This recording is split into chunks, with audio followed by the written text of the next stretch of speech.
very serious topic.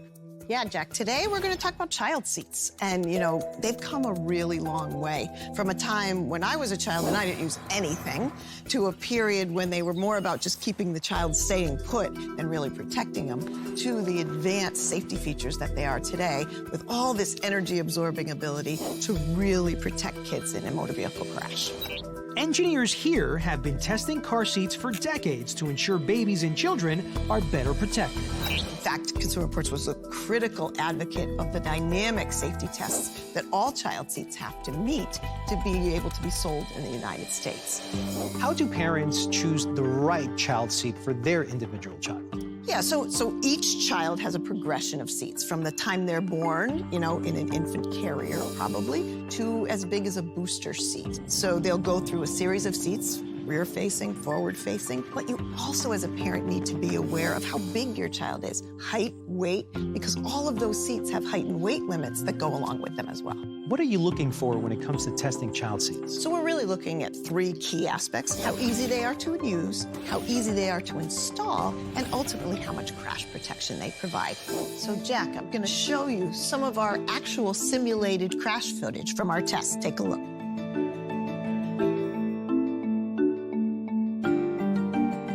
That's hard to watch, Jen. Yeah, and keep in mind, these are simulated crash tests where everything's put in correctly, and they only simulate a 35-mile-an-hour crash, and they still look rather violent. But those stills from some of those images from those videos can help us demonstrate 5 key important things. Here are Jen's tips to install a car seat correctly, whether they face forward or backward. Getting that seat tight to the car is critical to allow the child seat to take advantage of all the energy-absorbing aspects of the car, all those crumple zones that you hear people talk about. So the rule is you don't want the seat to move more than 1 inch side to side or forward and back. Once that seat's tight, next, get that harness tight.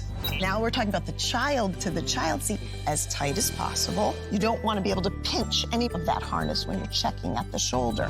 You need that harness tight, but you also need it to be at the right height. You want the harness height correct for forward-facing kids at or above the shoulders.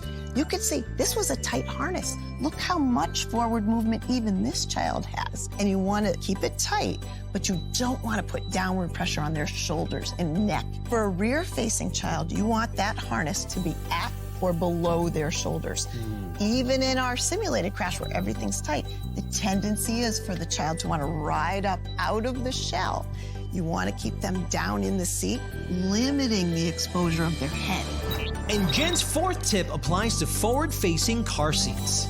The other thing to note on forward-facing seats is the top tether.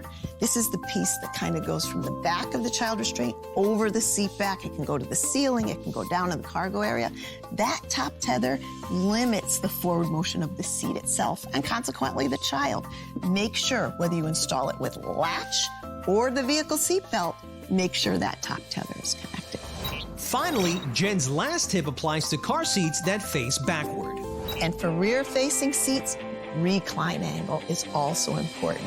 Little babies have disproportionately heavy heads. If they're too far upright in their seats, their head can actually fall forward, obstructing their airway. So they need to be reclined sufficiently so they have clear breathing, but not so much that you make this situation worse where they're riding out of the seat. And these are tips that not just for parents, but for anybody who's riding in the back seat. A sibling, a babysitter, you can be the eyes and ears of your parents in that rear seat. All right, Jack, I know I threw a lot of information at you. Were you paying attention? I was. All right, good, because you and I, we're going to install a child seat.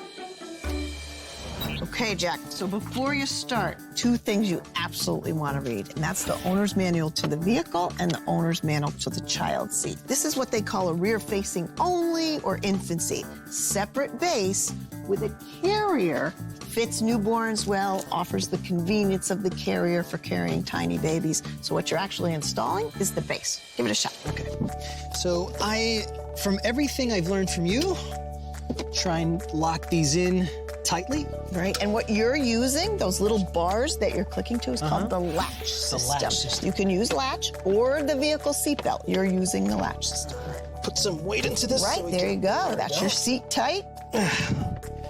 All right, and the recliner level Right. is good. Your bubbles in between. What do you think? Nice job. Not Nice. only do I have less than an inch, I can barely move that base. You've really integrated it to Good. the vehicle. So you would put that carrier on, you'd have your baby in. Seat tight, recline right. Nice job. This looks good. Jen, I've never installed a car seat before, so thank you. Really, you did a really good job. The truth is, according to the National Highway Traffic Safety Administration, 46% of child seats have some critical error in how they're installed or how they're used that could make that child less safe. Very sobering and very informative.